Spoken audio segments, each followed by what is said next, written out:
I love everybody. I think this world has amazing people, but I think that a lot of the people on this earth have some nasty habits.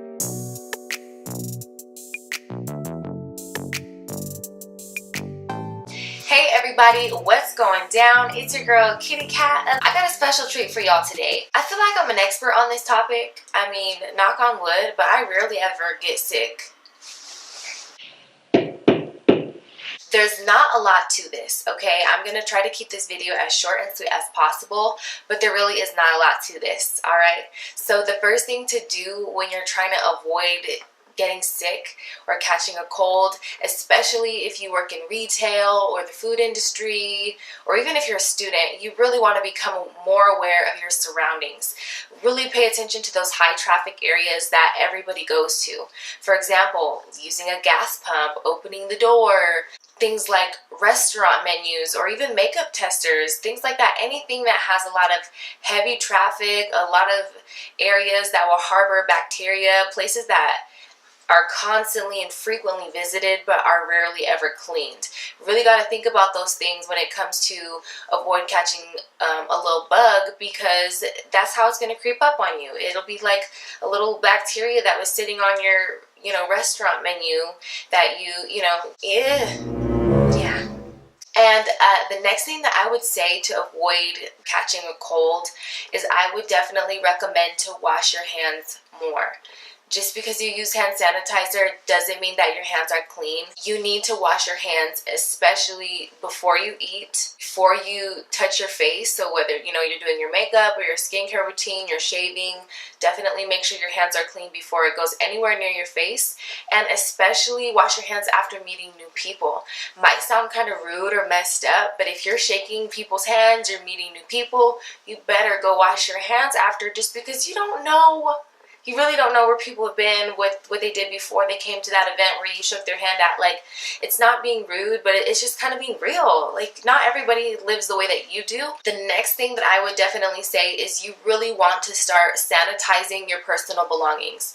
Now, you don't need to sanitize your personal belongings every single day, but definitely do it frequently. Things that you touch on a daily basis, even your eyeshadow palettes, whatever that you're constantly touching, just be sure to spray some alcohol on it. Just kind of wipe it down at least from time to time, because those are going to be some areas that really harbor bacteria as well. Along with sanitizing your personal belongings, whenever you're cleaning your house, you're cleaning your bathroom, whatever, something to add onto your cleaning list is the doorknobs. Think about how many doorknobs that you touch throughout your home, people coming in and out of your home.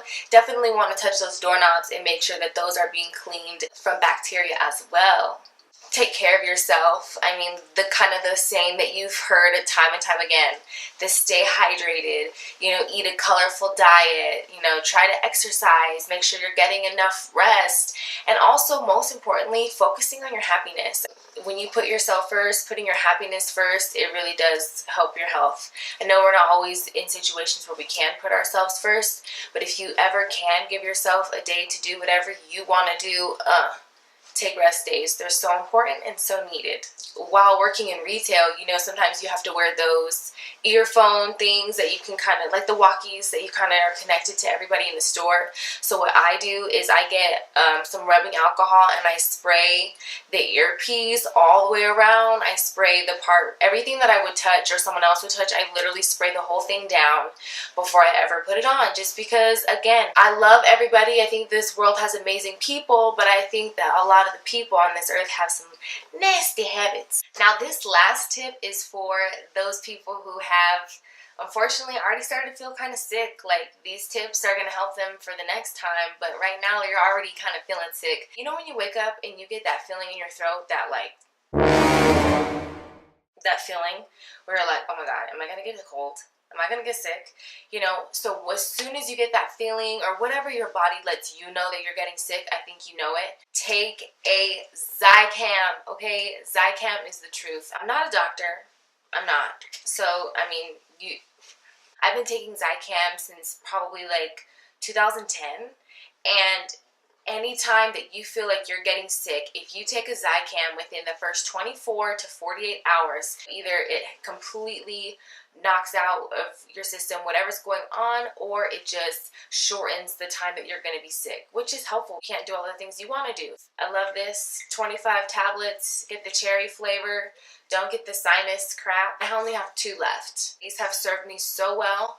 So zicam is the truth. If you ever feel like you are starting to get sick, pop a zicam in that first 25 to 48 hours, and it really makes a big difference.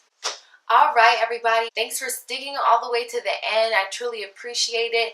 I hope that you all have a fabulous day. I know a lot of times, especially in America, we have this like hustle, grind attitude, but we also have to just keep in mind that we're still humans living this world experience, and that our human bodies still need a rest. Use these tips and tricks whenever you feel like you're starting to get sick or you're worried about getting sick. We'll see you in my next video.